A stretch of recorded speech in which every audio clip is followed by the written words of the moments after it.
Lab assistant के syllabus में एक नई सब्जेक्ट को जोड़ा गया। उस सब्जेक्ट का नाम है that is the education psychology, शिक्षा मनोविज्ञान। जितनी इस सब्जेक्ट को हवा बनाया जाता है इतनी ये सब्जेक्ट कॉम्प्लिकेटेड नहीं है। एजुकेशन का मतलब होता है शिक्षा और साइकोलॉजी का मतलब होता है मनोविज्ञान।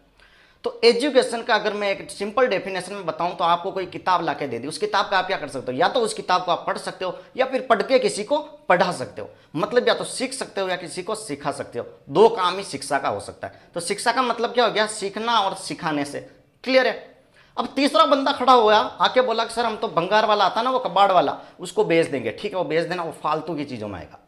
फिर आप में आता है दैट इज द साइकोलॉजी, मनोविज्ञान, मन का विज्ञान। साइको मतलब होता है सोल, आत्मा, और लोगस मतलब होता है, लॉजी मतलब होता है टू स्टडी।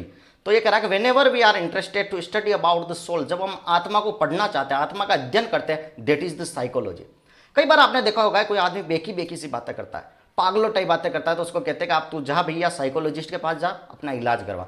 तो साइकोलॉजिस्ट क्या करता है, आपके मन को पढ़ता है, आपके दिमाग को पढ़ता है, आपकी पूरी बॉडी गेस्चर पोस्चर को पढ़ता है कि बंदा क्या प्रॉब्लम है, इस बंदे में ये चेंजेस कैसे आए। तो बस वही एजुकेशन साइकोलॉजी का मतलब है कि बच्चे और टीचर के बीच में एक तरीके का लिंक है। शिक्षा मनोविज्ञान में एक शिक्षक क्या करेगा, बच्चों को पढ़ाएगा।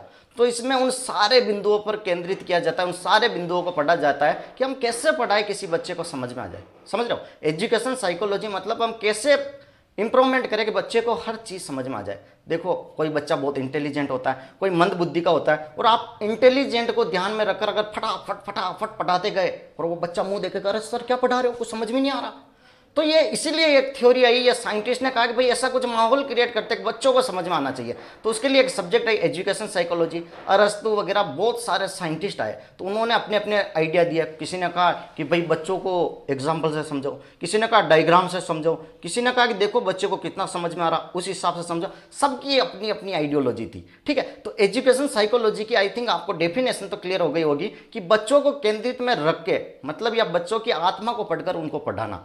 समझे कि कैसे बच्चे को समझ में आएगा, वो सारी चीज़ों को इंप्लीमेंट करके बच्चों की स्टडी को इफेक्टिव बनाना ये एक टीचर का फर्ज होता है। तो इस सब्जेक्ट में यही पढ़ाया जाता है। इसलिए हर एक शिक्षक को पहले इस सब्जेक्ट को पढ़ाया जाता है कि बच्चे को समझ में नहीं आ रहा है तो आप कैसे उसको समझाओगे। फॉर एग्जाम्पल कोई गाँव का बच्चा है, ठीक है, अब उसने आसपास जो चीज़ें देखी है उस चीज़ों से समझोगे ना तो उसको समझ में जल्दी आएगा। या फिर अगर आप जापान की कोई नई टेक्नोलॉजी आ गई, डायरेक्ट उसको कहोगे कि ये टेक्नोलॉजी में ऐसे ऐसे होता है, उसको कुछ समझ में नहीं आएगा। पहले उसको आप बेस क्लियर कीजिए, उसके आसपास की चीज़ों से समझाइए। और किसी भी चीज़ को अगर हम अपने आसपास के माहौल से समझते हैं तो वो जल्दी समझ में आती है।